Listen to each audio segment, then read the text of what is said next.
Welcome to the second season of Coffee and Conflict, the National Security Institute's literary podcast where I welcome leading experts to discuss their research, their books, and the most pressing defense and foreign policy issues of the day. I'm your host, Joshua Huminski, a senior fellow at NSI and senior vice president at the Center for the Study of the Presidency and Congress. So grab your first or second coffee of the day and let's begin. I'm joined today by Madeline Hart, who works for Palantir's U.S. government business with a particular focus on defense and space. She co-founded Palantir's first breakfast publication, which focuses on resurrecting the American industrial base and launched the Defense Reformation in late 2024. In addition to this work, she's a fellow with the Roots of Progress Institute. And prior to Palantir, she was head of business development at Synapse, an AI security and defense company that was later acquired by Palantir. She joins me today, though, to discuss Mobilize, how to reboot the American industrial base and stop World War III, co-authored with Shyam Sankar, Palantir's Chief Technology Officer and Executive Vice President, which will be published this month by Bombardier Books. Madeline, welcome to Coffee and Conflict. Hey, Joshua. Thank you for having me. It's really exciting to have you here today because we're recording on Monday, the 9th of March. A lot has happened. We are in the second week of a conflict with Iran. We're coming on the discussions of concerns about interceptors, precision missiles, cruise missiles, you name it. And so it's a great time to be talking about this book. But I really want to start with the tagline, which is how to stop World War III. From your perspective, where are we right now? And is it that dire? Yes, it is kind of a crazy time to be recording and to have this book coming out in the middle of pretty much war with Iran. And I think it is important to take it seriously that this could be the start of World War III, or we could look back and be in World War III and not realize it. And so the subtitle is not meant to be hyperbolic, but it is meant to convey the seriousness of the situation, which is that the U.S. has lost deterrence, and some conflicts from the last few years really bring that to the fore with Russia's invasion of Ukraine, smaller scale but very damaging operations in the Red Sea, gray zone actions by China, and now a full-out kinetic war with Iran, where our military, by all early reports, has performed extremely well and very competently, and our weapons have been very effective. But the the thing that's at the forefront and in every other headline about this conflict is production of missiles. And, do we have enough missiles for Iran? And if we do, have we drawn down too much to still be able to deter China? Or, God forbid, we had to engage China. Do we even have the weapons needed to do so? And so, I think it's a very serious situation, and ultimately deterrence is the way that we can avoid this actually becoming World War III. But as we continue to have conflicts like the Ukraine war, and now something we're directly involved in with Iran, we have to be looking at the situation from a worst case scenario. I want to come back to the conflict in Iran right now, because there's so much to unpack there in terms of the role of AI and technology and everything. But what you're talking about in terms of rebooting the American industrial base, I mean, we've been watching the war in Ukraine since the full-scale invasion of February 2022. We've seen the concerns about the availability of munitions from 155 to PAC-3 air defense interceptors and whatnot. So it doesn't seem like this should become as news, the fact that the stocks that we have and the industrial base that we have today is not really prepared for what seems to be like high intensity kinetic warfare. How did we get to this point where we have such thin depth, really? Yeah. I mean, really one of the big thesis of the book is that we have separated commercial innovation from the defense economy, and we have this defense industrial base that is kind of an island unto itself, walled off from the rest of the economy. And I think for the past few decades, weapons production has been treated as kind of a niche issue for DC policy wonks. And I don't mean that pejoratively. People have dedicated their career to this, but it was like, no offense taken, for the experts, and it's an issue for the defense primes. But like the rest of the American economy, it's weapons, it's kinetics. Like you don't need to concern yourself with production of weapons. And so I think that has led to the lack of software and AI into weapons production. And then it's also meant that we're not bringing best commercial practices into production. And that the defense industry looks very different from other companies in our economy, and it's been catered to kind of the Department of Defense's monopsony and the specific whims and desires, and not so much the dynamics that we see in other parts of our economy. So you mentioned their monopsony there. How did that really come about? Because I mean, the defense industrial base, I think the way you just described it as sort of being an island to itself is absolutely brilliant in terms of a diagnosis. That it's this, you know, the major defense primes that have been embedded for such a long time and given us incredible technologies. I mean, let's not make any excuses about it. I mean, what they've been able to do is incredible, but they seem to have not really kept pace with the changes in the economy, the commercial base. You talked about this sort of disconnect there. How did that come about, and how do we fix that? Yeah. And I guess I'll give one other thought on kind of how we got here over the last few decades. I think the general theme is there's a contingent that feels like we can manage our way out of the crisis. And then what I would, I guess, attach myself to the defense tech buzzword or these new entrants. And that mindset is really, we need to grow our way out of this. So it's kind of like manage versus grow. And I really think that we all should be focused on growing our way out of the production crisis versus kind of more controls to try to manage the production crisis. So, but now I'll give a little more historical context, and maybe starting off with some stats. So in 1958, the top 25 defense contractors had just 40% of their business with defense. And so the rest, the 60% of their business was with other commercial parts of the economy. And now if you look at the primes, it's something like 70% on average, but for certain defense companies, it's almost 100%. And if you include aerospace, then it's even higher than that. I don't want to blame it all on Robert McNamara, his time as Secretary of Defense, former Ford president. I think as soon as he was made president, he was poached by JFK to come be SecDef. But many of his impulses towards managerialism were magnified in subsequent decades. And I do feel like he laid the groundwork for the Department of Defense as this very specific customer. We need to manage and plan our way to weapons innovation. And whether subconsciously or consciously, some of that was kind of Soviet emulation. And so we get the program planning, budgeting, execution, PPBE, which has really ended up extending timelines. We have micromanagement from the top around super long weapons requirements. The C5A transport had something like 1,500 page requirements, and then the companies ship back 60,000 page proposals. So really staggering, hard to kind of conceive of the amount of admin that's going into producing just the proposals for these systems. Yes, they're large. Yes, they're expensive. Yes, they're complicated. We need to be good stewards of taxpayer money. But what ended up happening is we concentrated on a few programs, and when McNamara was in charge, many programs were canceled, which seems like, okay, that's a good thing. We're canceling things that don't work, but we stopped doing any sort of duplicative bets and optionality. And so kind of perversely, we ended up with even fewer systems. Now the defense contractors have even more leverage because they are they're the only ones that can build these things. When we have fewer programs, we can't cancel programs. We can't really bet on other things.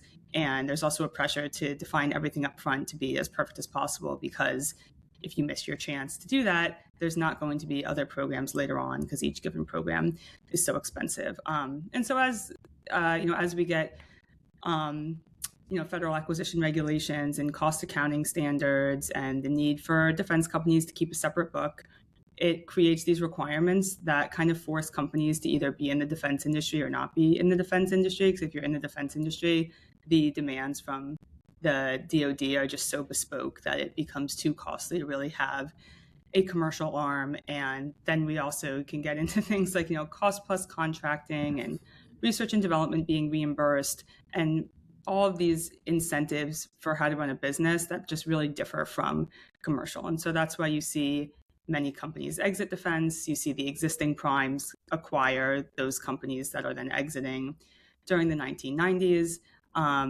And then we're left without companies that have commercial business. And I'll just now drill into like why we think it is good for companies to have commercial business. And one of those reasons is the commercial economy is more competitive and dynamic and kind of ferocious than defense, which is somewhat, the DoD kind of coddles the primes in some way because they're very dependent on them. And if we don't have the primes, we really don't have the weapons production we need. So it's, I think, healthier for companies to have commercial businesses. And then the second part is you're getting commercial innovation in defense. I want to stick with that commercial innovation component because it's fascinating. I mean, we look at Palantir today, just by way of example, and it is this incredibly successful software company that's created solutions for across the national security apparatus. But it effectively had to fight the government to get into doing business for the government. And I'm wondering if you could talk about sort of that process. And it seems to be a challenge from the outside. And I think SpaceX is another great example where they had to sue the government in order to get a government business.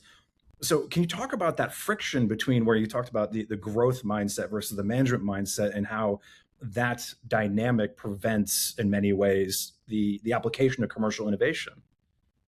Yeah, so just for people that don't know, but Palantir sued the government over its violation of the Federal Acquisition Streamlining Act in 1994, the act that started in 1994, but we sued the government in like the mid 2010s, and that requires the government to buy commercial products if their needs can be met commercially, but it actually even requires the government to modify their requirements if they can be modified to a reasonable extent. So the standard is really quite high for the government supposed to be tapping into commercial and not expending resources building things that might already exist. So we sued the government, and it was actually for the right to compete. So it wasn't even around we didn't get the contract and now we're suing, but it was we actually didn't even get a chance to enter this competition because we were told we weren't eligible as a commercial entity. And I think that lawsuit really speaks to the importance of culture and not just legislation, because the law was on the books, but it was routinely violated, and this lawsuit was the first thing to actually require it to be enforced. And even today, we routinely see the commercial item law violated, and Trump had to issue some EOs, and I'm trying to remember how much this language actually ended up making it into the NDAA. I think it was a bit watered down, but around forcing agencies to buy commercial, and how do we be punitive if they're not doing that. But the fact that we still have to ring that bell means that we don't really have the law being practiced, and acquisition officers are not incentivized to do it. The primes are not incentivized to bring on commercial technology either. And so it's still a pretty grave situation. I want to stick again with this. You mentioned the NDA, the National Defense Authorization Act. We also had the Secretary of War, Pete Hegseth, come out with sort of his acquisition reform playbook, which is very comprehensive. Could you look at and talk to the differences in mindsets, particularly on the incentive side? Because if we look at where a lot of the defense innovation is coming from, it's coming from outside the traditional defense primes. I mean, Palantir is a great example, but you have Anduril as well. You have other companies like Helsing in Europe and Helsing US here in DC, where the real rapid innovation, creative defense tech sector right now is not your traditional Beltway bandits.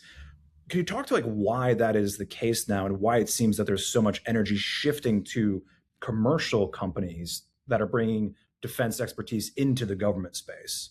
Yeah. So I guess I'll start in a little bit of a roundabout way, but Trump had some tweets on, on Truth Social, really lambasting companies like Raytheon and Lockheed. You're paying all these dividends, you're boosting exec compensation, but where's the production? We're in this production crisis. You guys need to invest. And I understand that sentiment. It's frustrating to see, in one sense, financial performance, and then look at the production crisis and be like, why is there this disconnect? And there's a very interesting Pentagon detailed study that came out in 2024, and it looked at the financial performance of the defense industrial base from 2000 to 2019, and it sees that the defense companies have outperformed the S&P 500 on all these different measures. They exceed total shareholder return, dividends, et cetera. And the report concludes the financial health of the defense industrial base is sound, and the financial health's been increasing over time. And that just feels very at odds with what we're actually seeing. It's like, how can you conclude that this base is healthy? And by these superficial financial metrics, maybe it's healthy, but these companies are actually, the defense companies, the incentives they face, they're actually not all that valuable when you look at market cap compared to like tech. And part of that is that the tech companies are growth companies, and so the market assigns them a growth multiple, and the defense companies are not. And again, going back to growth, I think it's important to look at the market dynamics here, because growth means you are bringing in new technology to become more productive, more efficient. And the reason that those companies do that is because they're not using cost plus contracts. So they're setting a price, and then if a customer wants to pay that price, that's what they're going to do. And the company will try to get compounding price performance and amortize their research and development to become more profitable. The research and development of tech companies is not reimbursed by the government. And then because they're not cost plus contracts, they're incentivized to spend on R&D because they'll be able to recoup those costs, but that's not really the case with cost plus. So going back to the Trump's Truth Social, I understand why he's upset, but the government needs to modify the incentives that they're presenting the defense companies with if they want to see changes in performance. And so part of the reason that we see so much innovation coming out of new entrants is because we're incentivizing companies to invest their own money and produce performance. So when you look at it, it seems like we're making some smart bets and creating good incentives for, things like drones and cruise missiles and rapidly developing and rapidly producible pieces of kit. But on the other side, you have very expensive, very big, very complicated pieces of equipment. Like you mentioned the C5 Galaxy by way of example. We're looking at shipbuilding, and you have a segment on shipbuilding here in Mobilize. Where do you find the balance? Because it seems like we have a lot of the conversation, shockingly, in Washington is very binary. It's either or. Either it needs to be, the government needs to own everything and own the means of production, if you will, to borrow sort of a Karl Marx phrase there, or it needs to be all commercial all of the time. And it seems that there has to be some sort of happy medium there. And from your perspective, what does government need to do more of to be more effective? Yeah. There's a few things. I think one is establishing and recognizing the primacy of people. And so by that, I mean, there's going to be certain exceptional individuals who have outsized talent, putting them in charge of the most important programs and keeping them in charge of programs for longer than the standard officer rotation of 2 years.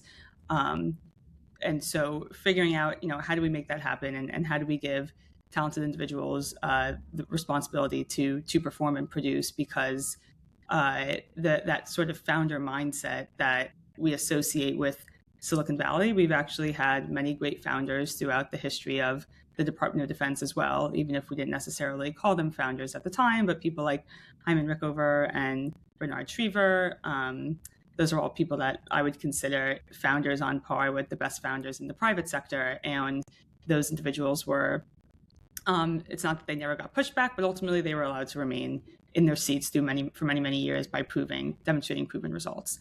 But I think, to talk about Palantir for a little bit, but only because I feel like it's a good example, the Navy's recently announced Ship OS for Ship Operating System, which is powered by Palantir, and that's deploying software to a few shipyards and affecting ultimately like hundreds of suppliers that are supporting those shipyards. And it's kind of low-hanging fruit. Like, America is the best in the world at software. The top enterprise software companies are all American. And so we should lean into that competitive advantage and be deploying software everywhere we can. On a given shipyard, a hull might be rebuilt like 2 or 3 times, which is crazy. And you have engineering change proposals that are hundreds of pages.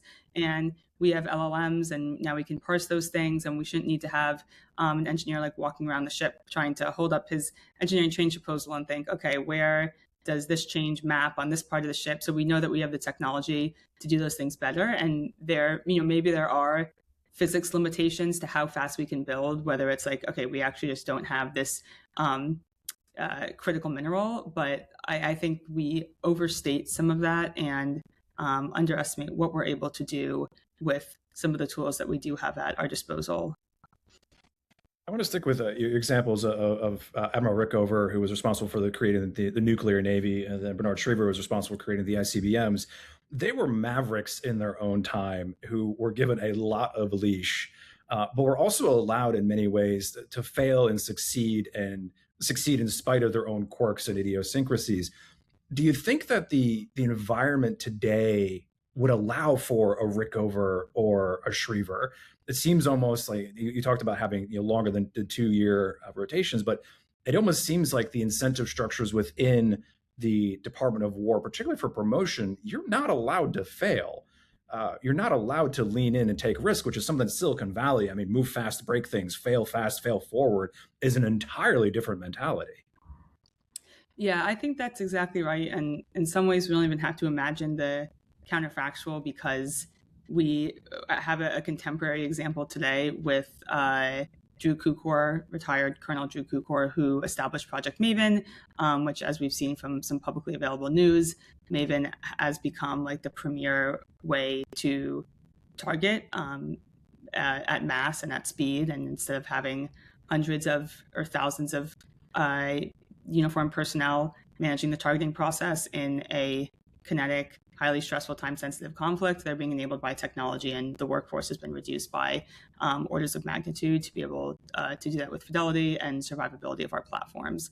So Maven is, I think, one of the biggest successes in modern defense program history that we can point to. In some ways, it's kind of invisible because it's software, and so it's not as flashy as some of the hardware that is able to fly, but extremely successful. And Colonel Kukor was pretty much run out of the Pentagon, and his last assignment was Maven. Only when he was, assigned, there was no Maven, and he didn't have budget, and he scrounged for the budget. He did kind of the lobbying and the roadshow, and he had to scrounge around for personnel. And towards the end of his 5 years, and this is another nice example of somebody that was able to be in a seat for a few years, but towards the end of his 5 years, where he had demonstrated a lot of success, he was also being harassed with Inspector General investigations by different parts of the establishment that didn't like that he had created this program kind of out of nothing. He had brought AI to the military, but he hadn't done it with the existing labs or with DARPA or with primarily service resources. He had primarily done it by partnering with tech companies, many of whom just didn't fit the mold of what people thought contractors who work with the military were supposed to look like. And, there was the Google scandal, but he pushed through all of these things of, Google dropping out and having to, onboard new and different vendors and show that there were tech companies that could perform incredible work with the military, and that, in fact, the AI capabilities that existed in the private market were above and beyond what existed within the Department of Defense at the time. And they tried to demote him from colonel to lieutenant colonel on his way out the door, and they accused him of money laundering and harboring Iranian scientists in his basement. So a whole bunch of, truly crazy things that sound like, oh, this can't possibly be true, but it is true. And so it's a very sad state of how we treat the heretics in the military. And in this case, there weren't even really kind of large failures he needed to overcome to be able to achieve his success. He had a career that was generally marked by successes that were a little bit heretical, each in their own way. And then by the time he gets to Maven, it's really the culmination of his career, and he's still kind of pushed out. So in general, yes, I think we need to be better at identifying talent. I think it's a little too early to comment on whether or not this will be successful, but I think it's interesting that, for example, the Air Force has moved programs like the F-35 and B-21 and Sentinel, which have kind of struggled in various ways under, they created a new position. Of course, I don't remember the exact acronym, but General White is not reporting in the Air Force chain of command. He's reporting to the SecDef. And so it's kind of a insult and a slight to Air Force by saying, we don't feel like you can manage these programs within your own organization. We're going to remove, this guy General White is still going to be in the Air Force, but he's actually reporting to the SecDef. And so that's a good example of taking a bet on an individual, creating a position around an individual, and he has a lot of responsibility.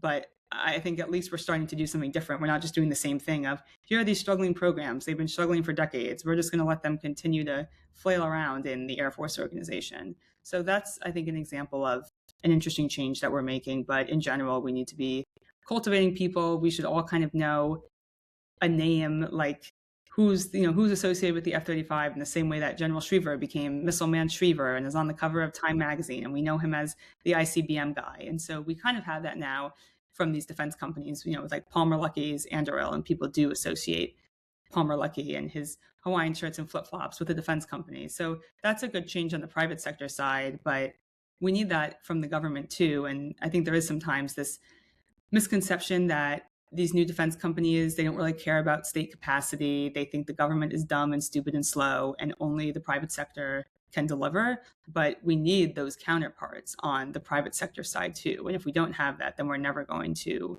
produce what we need to produce, because clearly the military and the government have a role in their own future. It's not the private sector dictating decrees, as is very evident with the recent Anthropic DoD skirmish. Yeah, I do want to stick with that. I appreciate in the book how you dedicate it actually to the heretics, which is, I think, kind of a novel way of framing it as opposed to the mavericks in many ways.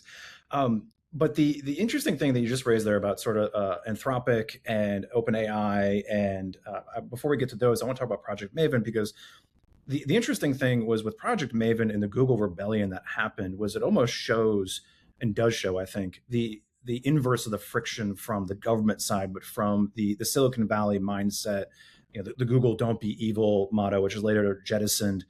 But where do you see those friction points? And I think your CEO, Alex Karp, captures it very well in his book, was about that friction, the connection between sort of Silicon Valley innovation, the duty to country and supporting the United States more broadly. Where do you see those frictions emerging? And is that playing out right now in a similar way with Anthropic and Claude?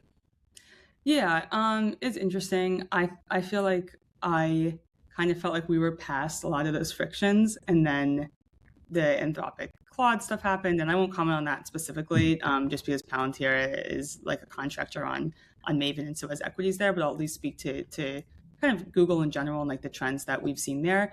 I mean, there is so much private sector enthusiasm for the defense mission that, in some ways, the Google situation maybe provided fuel to parts of DoD that don't want to work with these newer companies in a way to say, oh, look, they can't handle the demands and the responsibilities of building weapons because they don't understand the pact that we've made to our service members to provide them with the best technology and equip them for what they're going to face in wartime. But there is so much talent that does exist and that does want to work with the military. So I'm a little wary of overstating factions that don't want to do that. Of course, you can find those individuals. They're protesting outside of Palantir's offices every day. But there's also just so much demand for employment at the top defense companies, and the vibe on many universities has changed so much. And there's defense conferences and defense hackathons, and more of a recognition that freedom and prosperity are really two sides of the same coin. And working at a company can be a great vector to have access to both of those things, building for the national mission, and then also supporting our vibrant commercial economy, which in many ways, we think of our defense budget supporting our troops, but ultimately it is also meant to enable American prosperity. And part of that is us being richer and better and happier as a people, and not just living in a garrison state with the best weapons. So making sure that we have those twin goals in mind is, I think, a way to motivate and message to people that want to support the national interest and maybe also want to support our economy and also, yes, make money, because the profit motive is incredible and has produced so many amazing companies. And I think that will continue to be the case with this new model of defense companies that we're seeing that are not waiting for DoD dollars to fund all of their innovation. Sticking with the personnel question, which I think is quite interesting, because you talked about sort of the Silicon Valley innovators and creators who want to come and work for companies like Palantir and Drill. One of the things that seems to be lacking, and we keep seeing this conversation happening, is about the sort of the hardware developers, the actual physical welders and engineers and electricians and whatnot. Where if it's the next generation Virginia class or Columbia class submarines, or building out the GBSD, the ground-based strategic deterrent out in North and South Dakota, there doesn't seem to be enough people to meet all these demands right now. And from your perspective, how do you generate this cadre of American industrial workers that is necessary to build the arsenal and supply the arsenal of democracy? Yeah, I think some of it is kind of a prestige status thing in some way, and that we have for several decades kind of diminished what we call our blue collar workforce, and those jobs are not really prestigious and in some cases not as high paying, although I think we're now in this kind of interesting inverse where physical labor is viewed as, okay, these people are going to have job security and AI is going to, eat all the jobs in the purely digital economy, which, I don't necessarily agree with that either. But I think it's bringing prestige and higher wages to physical labor. And the way we do that is not, mandating that companies now have to pay more wages to people. It's making them more productive via software. And I think we're going to see this pretty interesting evolution in what might have been a more purely physical job like a welder into something that is AI enabled, and we might see a bit of a blurring of the software engineer and the welder, which maybe seems fanciful, but if you've played around with some of these LLMs and AI tools, it becomes apparent that the quote unquote non-technical individual can actually start to produce a lot of software and applications themselves via these tools. And going back to America's competitive advantage being software, I think if we're able to properly modernize and incentivize everyone from mom and shop to tier one suppliers to bring in new manufacturing methodologies, we're going to see wages rise amongst the key personnel that we need, which will in turn attract individuals to those jobs. And we'll see prestige rise as manufacturing is kind of given the proper glory and higher position in our economy that it should be, versus something that we kind of outsourced, but mistakenly told ourselves, we're keeping the design and the higher end bits in the US, and the actual physical grunt work will be done by someone else. And as that has revealed to be something that's not tenable and not good for neither our national security nor our economic prosperity, I believe will see a reverse in that trend line.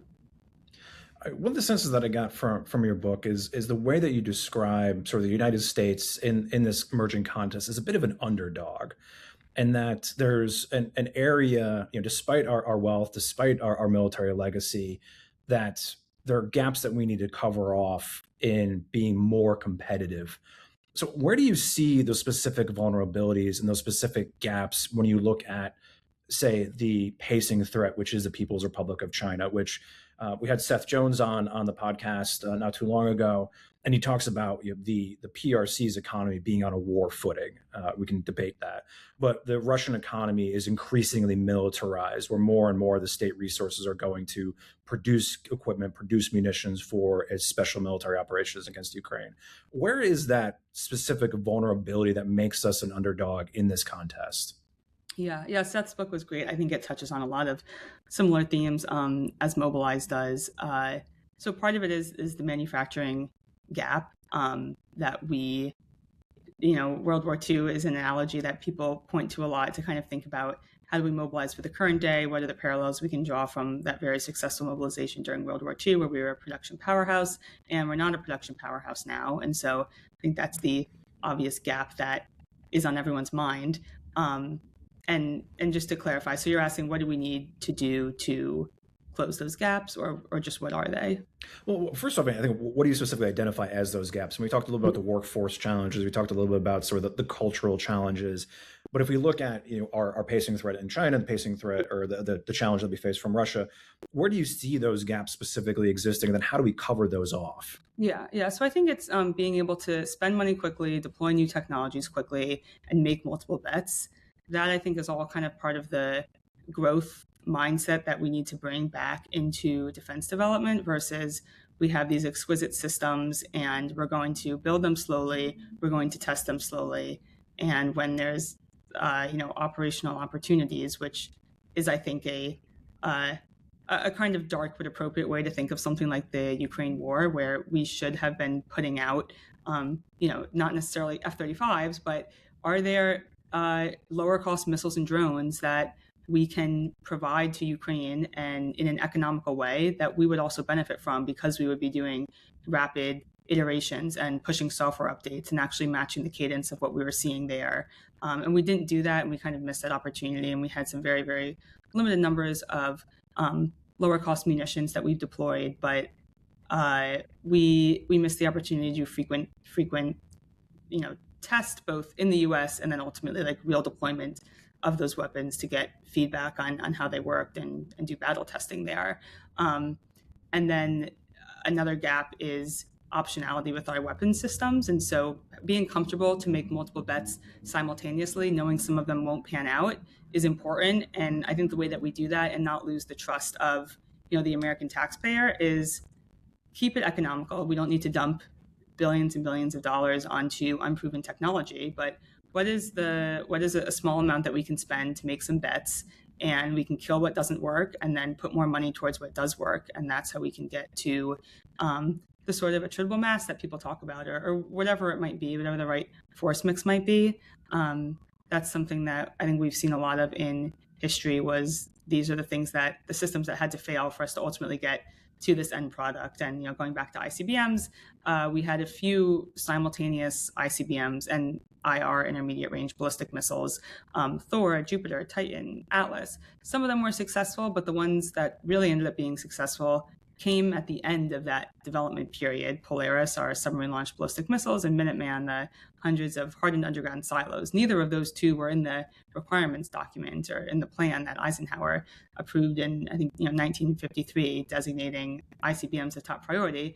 That specific form factor came after the kind of evolution and test of all these other systems that did get operationally deployed, but again, the ones that were like the real winners that we remember and that formed our nuclear triad came after many years of experimentation and frequent launch pad explosions. And we just don't see that tempo today. And I think there is a real reluctance to fund anything that might not work. And that's unfortunate, because we need to be funding things that may fail and then killing them quickly. And that's the way that you keep the trust of, I think, both the military and the taxpayer, killing what doesn't work, but being willing to bet on it in the first place, because duplication produces the optionality we need, and also is a good on-ramp for many vendors that might have solutions. And so bringing competitiveness as well, which everyone loves to talk about, lack of competition, and that's a good way to bring competition back in.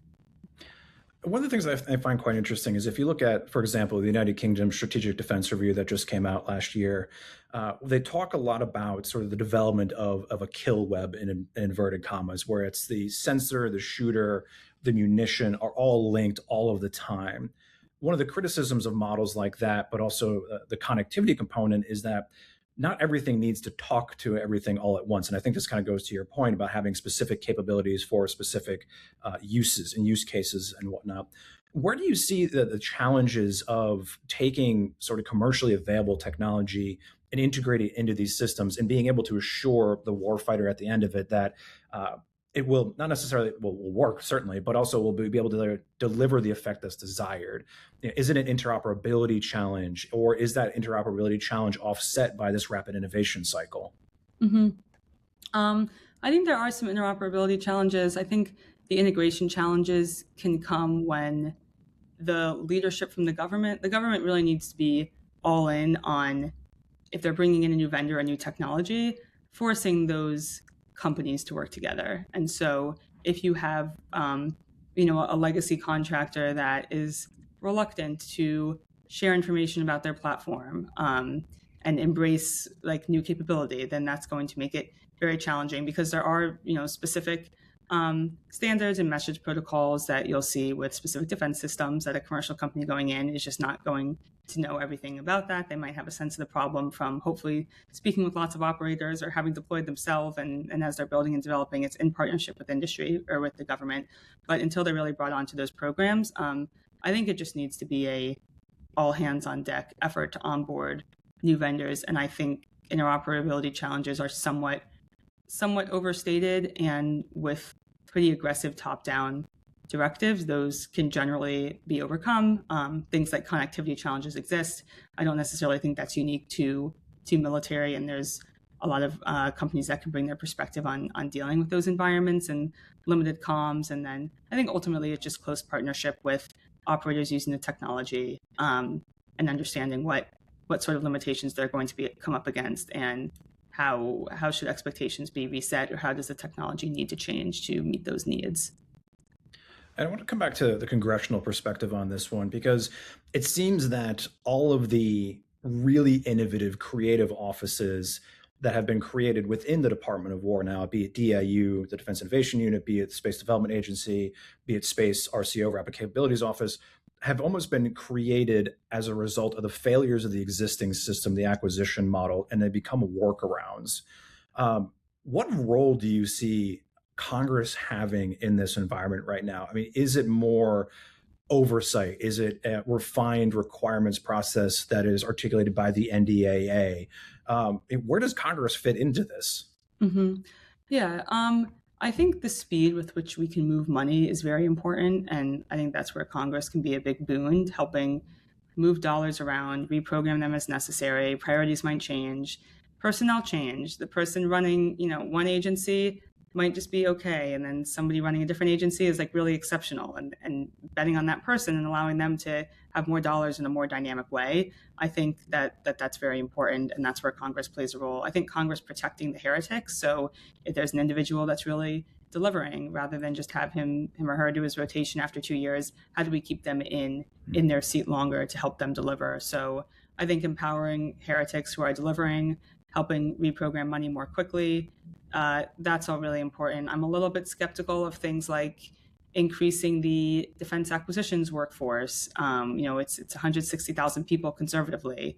I don't know that we necessarily need to grow that. I think that's more of like the managerial mindset versus who are the right individuals to help us deliver on the most important programs. It's pretty incredible to think that the defense acquisition workforce is larger than some countries' standing armies at this point. Yeah, I mean, it's basically a shadow service, and it's a little hard to get the exact numbers over history, because I think that how we've defined it has changed, but it's actually shrunk by, I think, about half since a peak in around the late 1980s. But you will hear some people advocate for an expansion of that, and that's where I think we need to look at more. What are those people doing all day? And maybe I'm sure they're doing something, but maybe what they're doing actually isn't that valuable. And so if they're, having to create a contract structure from scratch every time, and they're negotiating a certain point with a vendor, like, do we need to have those sorts of bottlenecks in there, or should we be revising what is most critical? Because ultimately, I think we need to be oriented, have more of a time orientation around speed to value, and everything should be assessed through that lens of, is this helping me deliver faster? And if it's not helping deliver faster, then it needs to go. There's two last questions here as we're coming up on the tail end of our time. One of the big criticisms that we've seen, especially coming out of Ukraine, about the delivery of munitions and weapon systems, is that defense companies, particularly the traditional primes, are looking for long-term commitments from the government before they've really doubled down and do significant investments in expanded production lines or other sorts of necessary investments.